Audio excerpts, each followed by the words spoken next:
me then? See how it's like shifting yeah, like that? it goes Yeah, all this, the way up. Yeah. this guy. 6. This guy. Right his ass, dude. Right his ass. Come on now. Make him spit out that pollution. Look at him. 2017 Nissan Sentra SV. Nissan! What in the millennial thumping, French dick riding, Xtronic blowing, soulless having, flying fuck is this? Okay. Calm down. It's not that serious, okay? Hey, millennials, echo boomers, Gen Zs, whatever the hell you want to identify as, I get it, okay? You're just looking for a car to get you from point A to point B. Yes, I get it. You want all your little bells and whistles, all your new age technology and safety blah blah blah features, and all the interconnectivity like, yeah bro, I'm picking up what you're putting down.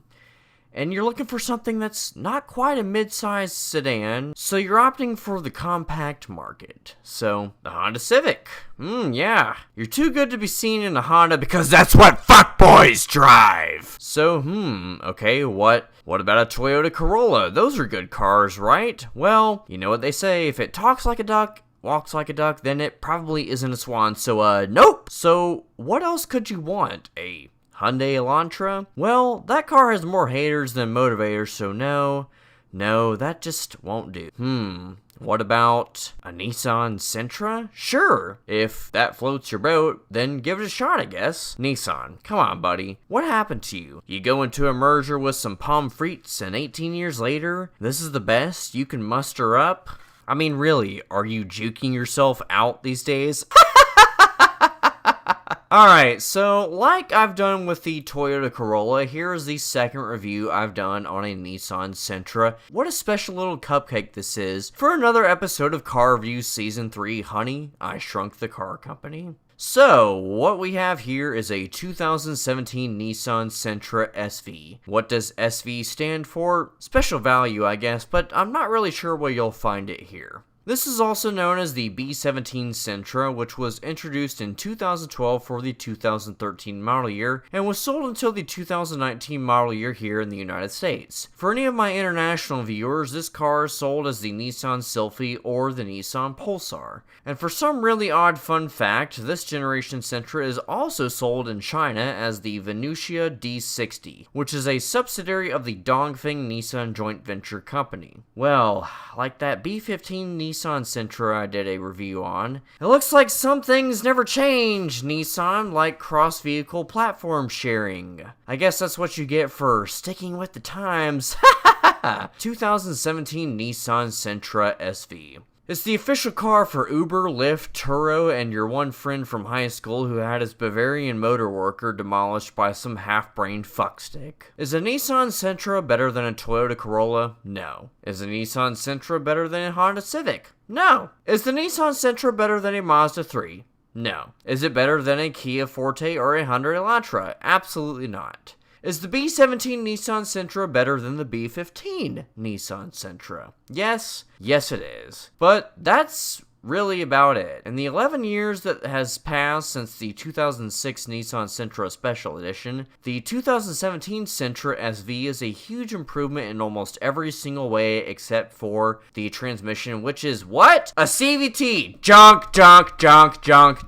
Yes, this car has the absolutely abysmal Xtronic continuously variable transmission offered by Nissan. You could get it with a manual transmission on this car, but that was only available on the base models or the top trim turbo models, but this car isn't that, so let's move on. The B17 Nissan Sentra was offered in several trim configurations, starting with the base S trim, SV, SR, SL, SR Turbo, and even a Nismo trim. There were even fuel-efficient models dubbed the Sentra FE+, but those were only offered on the S and SV trims. And no, sadly, there was no SER or SER Spec V models offered. The closest things to those trims are the SR Turbo and Nismo trims, which are about as performance-oriented as the Nissan Rogue Sport. So this 2017 Nissan Sentra is the SV trim, which is just the one step above from the base model. It has a basic amount of features and even has some of Nissan's driver assist, which is cool, I guess, if you're into being driver nanny, which is the automotive equivalent of being a cuckold. This car even has 3 drive modes, normal, eco, and sport, which are pretty useless, honestly. The CVT kills this entire car's experience, and the 1.8-liter MR-A8DE 4-cylinder engine is about as soulless as the QG18DE engine found in the B15 Nissan Sentra. It even makes the same amount of horsepower, with this engine being rated at 130 horsepower and 128 foot-pounds of torque, all transmitted into a continuously variable ship box. Okay, look, I'm gonna stop right here and make a disclaimer. First of all, this car is not as bad as I say it is. I know that despite the numbers saying otherwise, people do not generally care about driving dynamics or basic econoboxes being enthusiast-friendly. Most people only care about if a car like this has good connectivity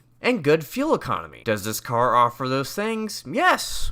Yes, it does. In fact, for modern car standards, this Sentra has just as much bells and whistles as the competition. And that, sadly, at the end of the day, is all the status quo cares about. Hell, the fact that even Nissan even bothered to offer a 188 horsepower turbo engine in this generation Sentra is a miracle, honestly, considering Honda offered one standard in the Civic initially. Nissan moved a lot of these B17 Sentras in its 7-year production, producing roughly 1.3 million Sentras just here in the USA alone. So, on paper, this car isn't bad then, cause, you know, what they say, numbers don't lie. Well, newsflash bitches, they do lie. 2017 Nissan Sentra SV. The official car for, here you go son, you could do better. 2017 Nissan Sentra SV, sponsored by Super Bowl LI, or 41, which is heralded in history as being the first overtime game in the Super Bowl lineage. It's also the Atlanta Falcons' most impressive and equally humiliated performance in the team's career,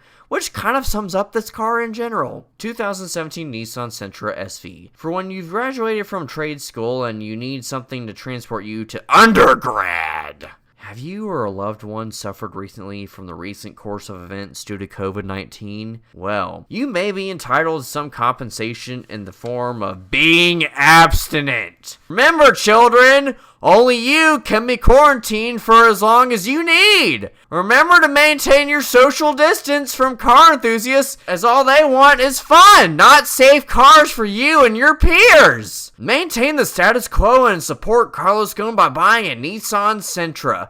I promise you, you will regret it. We now return to your rightly scheduled car reviews. 2017 Nissan Sentra SV. Are you gonna juju on that beat with this car? No. Are you chained to the rhythm with this car? No. Is the Nissan Sentra B17 a sign of the times? Nope. Because even with crossovers and SUVs completely dominating the market at the present moment, people still want basic compact cars like this. Does this drive well? Well, no. But if you're the kind of person that uses cars as nothing more than an appliance to transport you from point A to point B, well, my friend, consider this a viable option. Just remember, this is not the special edition.